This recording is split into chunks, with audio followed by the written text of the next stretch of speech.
ज्ञानवापी का मसला अब वाराणसी कोर्ट की दहलीज पार करके सुप्रीम कोर्ट तक पहुंच गया है।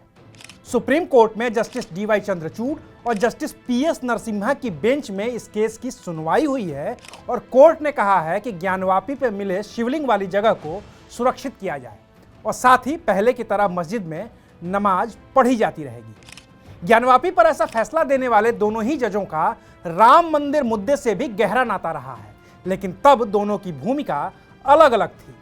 राम मंदिर की सुनवाई से जुड़े दोनों जजों में फैसले के वक्त justice DY Chandrachud supreme court के जस्टिस थे, तो वहीं जस्टिस पीएस नरसिम्हा हिंदू पक्ष के वकील हुआ करते थे। नमस्कार, मैं हूं अविनाश और आप देख रहे हैं अनकट।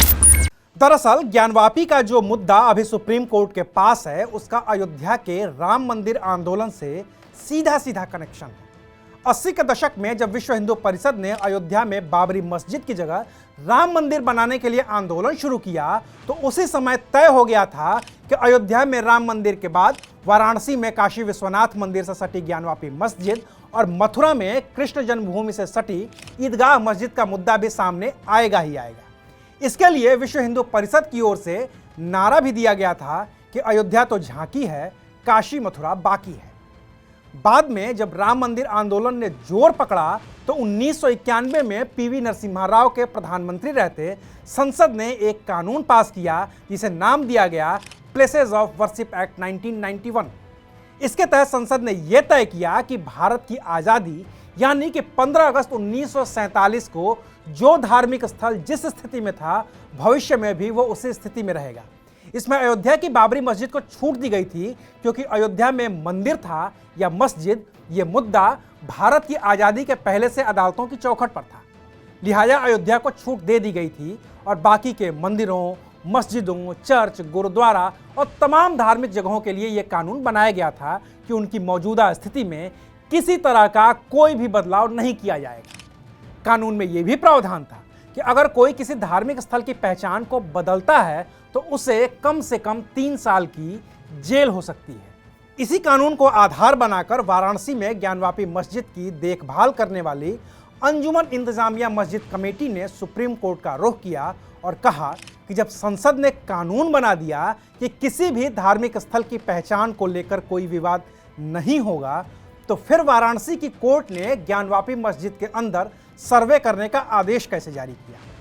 सुप्रीम कोर्ट में इस मुद्दे पर जस्टिस डीवाई चंद्रचूड़ और जस्टिस पीएस नरसिम्हा की बेंच में सुनवाई हुई और फैसला हुआ कि शिवलिंग मिलने वाली जगह को सुरक्षित किया जाए और साथ ही पहले की तरह मस्जिद में नमाज पढ़ी जाती रहेगी और पहले वाराणसी कोर्ट का फैसला आएगा, फिर सुप्रीम कोर्ट इस मामले में और कार्रवाई करेगी।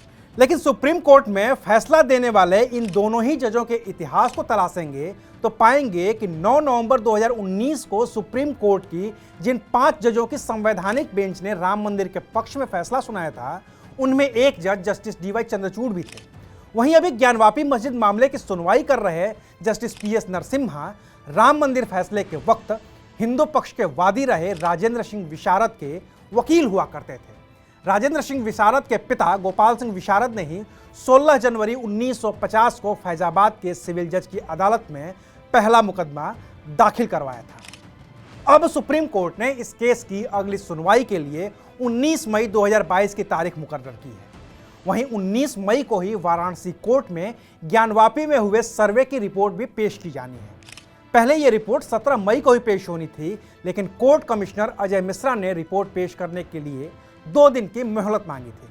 कोर्ट ने 2 दिन की मोहलत तो दी, साथ ही कोर्ट कमिश्नर अजय मिश्रा को भी उनके पद से हटा दिया क्योंकि कोर्ट के सामने यह मामला आया था कि कोर्ट में बिना सर्वे रिपोर्ट पेश हुए सर्वे के बारे में जो जानकारियां बाहर आ रही हैं, उन्हें कोर्ट कमिश्नर रहे अजय मिश्रा के सहयोगी आरपी सिंह लीक कर रहे हैं। कोर्ट ने इस पर सख्ती दिखाते हुए अजय मिश्रा को कोर्ट कमिश्नर के पद से हटा दिया।